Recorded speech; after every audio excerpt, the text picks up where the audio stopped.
Ho ho ho everyone, and welcome to a very Christmassy chapter. Nothing says Christmas more than disappearances and deaths. So let old Santa Mike tell you about some unsolved Christmas mysteries.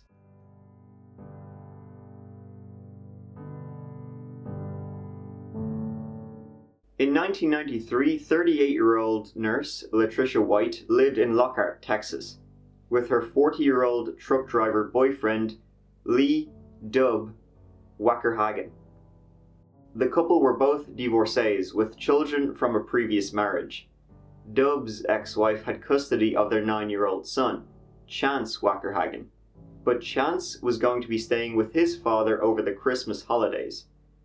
He was scheduled to be returned to his mother on Christmas Day, but phoned her up and asked if he could stay a few days extra with his father, which she agreed to. On December 27th, Latricia's father learned she hadn't shown up for work that morning, so he went to her house to check on her. He discovered Latricia's body in her bed. She had been shot 6 times in the head with a .22 caliber weapon. Dub and Chance Wackerhagen were nowhere to be found, and Dub's truck was gone. There were no signs of a struggle or break-in, and nothing was missing from the house. Chance's footprint was also found in a spot of blood at the scene. Since Dub was known for having a violent temper and constantly getting into fights with Latricia, he instantly became the prime suspect. On December 23rd, one of the couple's friends was visiting and witnessed them erupt into an argument over Chance's misbehavior. Things got so heated that Dub packed his bags and threatened to leave with Chance, but he eventually cooled down. The last confirmed sighting of Latricia, Dub, and Chance took place when they were seen together at a restaurant on the evening of December 26th, the day before her body was found, and they seemed in good spirits. Nevertheless, warrants were issued for Dub's arrest on charges of first-degree murder, interference with custody, and unlawful flight to avoid prosecution. 3 days after the murder, on December 30th, Dub's abandoned pickup truck was discovered 30 miles away in Austin. Many of Dub's personal items were found inside, including his wallet, checkbook, and hunting rifle, though tests would determine it had never been fired. There were also Christmas presents in the back, with streaks of blood in them. It was initially assumed the blood belonged to Latricia, but testing showed it was not her blood type, and tests to determine whether the blood belonged to Dub or Chance proved inconclusive. There was enough blood to suggest someone had suffered an injury, but not a large enough quantity to indicate foul play. 4 months later, Chance's maternal grandfather received a phone call and heard the voice of a young boy he believed was Chance. The boy said, "Help me," before what sounded like someone yanking the receiver out of his hand and hanging up. For years, Dub's family faced accusations that they were providing assistance to Dub and Chance while they were on the run. But they insisted he was not capable of murder, and believed Dub and Chance were victims of an unknown third party who disposed of their bodies. In May 2016, investigators suddenly announced that they had uncovered new evidence, which made them now believe that Chance and Dub were victims of foul play from the same person who murdered Latricia. Dub is now officially classified as a missing person and potential homicide victim, rather than a wanted fugitive. However, they have never publicly revealed specific details about this new evidence, which compelled them to change their mind.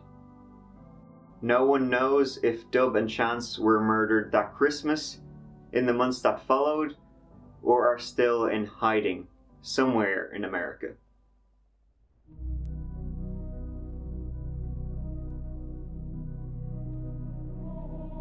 On Christmas Day, 1996, 32-year-old Patty Vaughn left her house in Lavernia, Texas, and was never seen again. Her van was found 15 miles away the next day on the side of the road. One of the tires was flat. Air had been deliberately let out of the tire, and there were traces of blood in the van as well as a red workman's jumpsuit. Right before her disappearance, Paddy had allegedly gotten into an argument with her estranged husband, Jay Orr. That was the last confirmed sighting of her. The couple had 3 children, but had separated 2 months earlier. Jay Orr was jealous that Paddy was dating another man.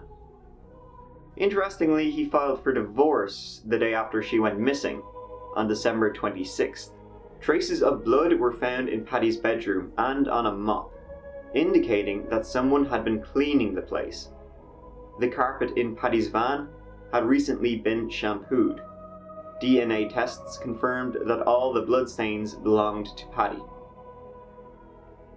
Then, 2 months later, Paddy's mother burst into Jay Orr's home and attacked him with a baseball bat. Jay Orr had also agreed to take a polygraph test, but he never showed up for it. Paddy's boyfriend at the time had taken a polygraph and he passed. However, there was no evidence to implicate Jay Orr in Paddy's disappearance, and he took custody of their children and moved to Colorado.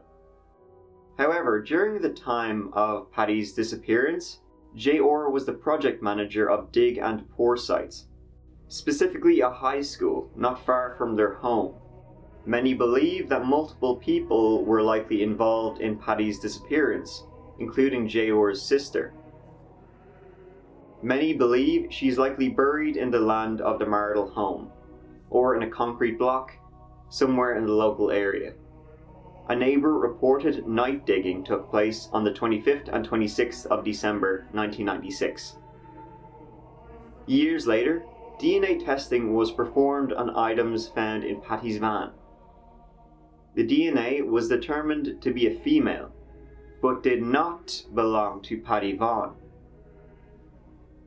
Adding further mystery to the case, whose blood was that? Which is why many people believe Jay Orr's sister could have been involved in Paddy's disappearance, but to date, no one knows what happened to Paddy Vaughn that night, or where she is now.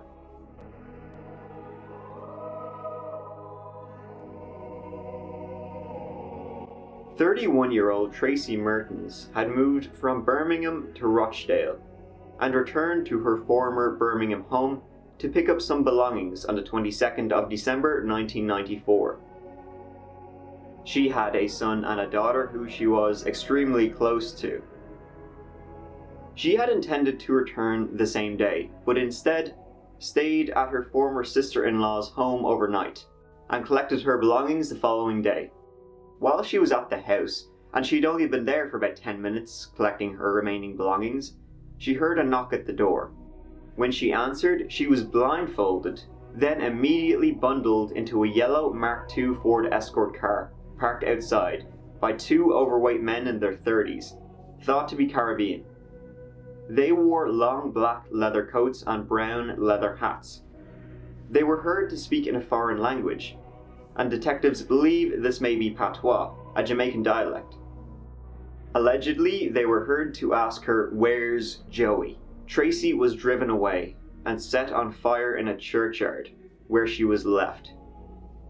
She was finally found by a local resident.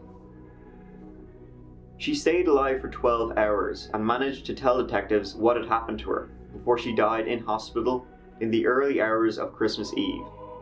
The detectives noted that she was incredibly brave. When detectives searched the home, they noted the word "death" was daubed on the window in white.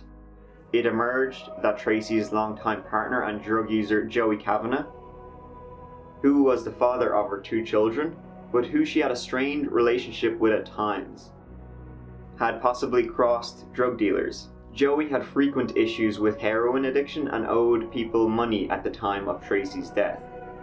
Joey was extensively grilled by detectives, but could not or would not offer any information, although he admitted he owed a lot of people money. It emerged that earlier in 1994, Tracy had left Birmingham for Rochdale and was actually hiding from Joey. She then returned to Birmingham and to Joey that year, before the murder took place. A Birmingham man was later charged with conspiracy to murder. but the case was dropped due to insufficient evidence. No one has come forward despite there being a £3,000 reward, and no one knows who those two men were who murdered Tracy.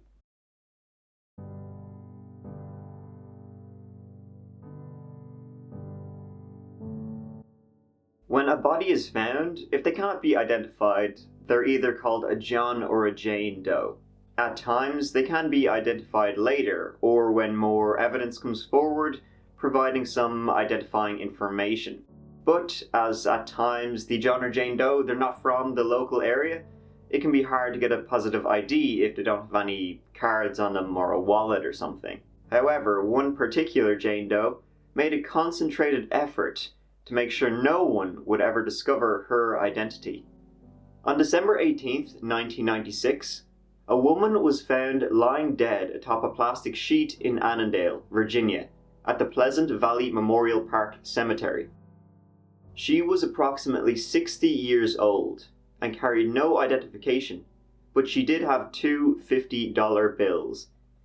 Next to the sheet was an 8-inch Christmas tree adorned with gold balls and red ribbons. Brandy and Valium were found in her system. A plastic bag was taped over her head.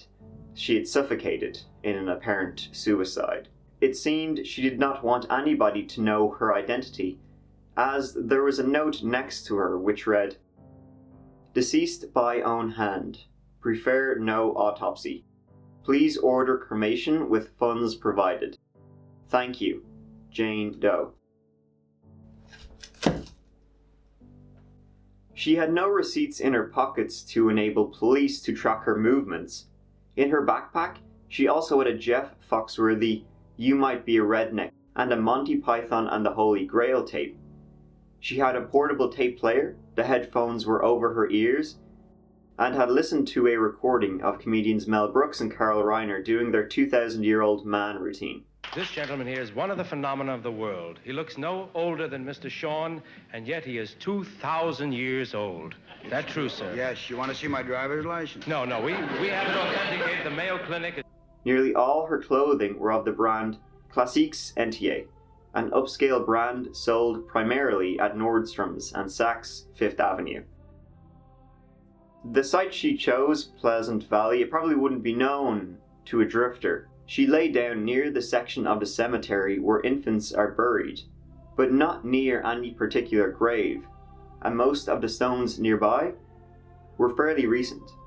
It's an incredibly sad case, and she tried to make her final moments cheerful with the comedy recording and the Christmas tree.